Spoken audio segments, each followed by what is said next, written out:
In this tutorial, I'll show you how to change the background color of your HTML page using CSS. Whether you're a beginner or just need a refresher, this guide will make it easy for you to customize your web pages in no time. Let's dive right in. First, open your HTML file in any code editor. Here I'm using VS Code, but you can use any editor like Sublime Text or Notepad++.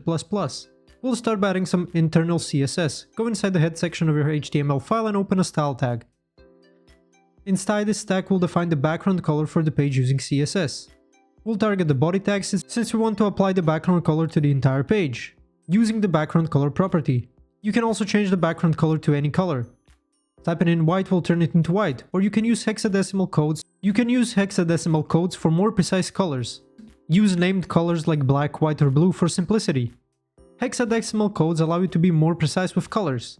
And VS Code and most modern editors provide color suggestions as you type, making it easy to pick the right color.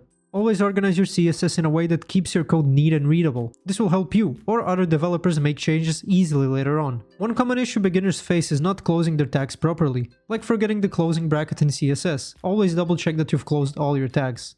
Be sure to save your HTML file and refresh the browser if your CSS is not loading. If you use both inline CSS and internal CSS, remember that inline styles will override internal styles. Always double check to see which method you're using. Instead of background color, you can try using linear gradient to create a smooth transition between two colors. Thanks for watching. If this video was helpful, please like and subscribe to our channel for more tips and tutorials.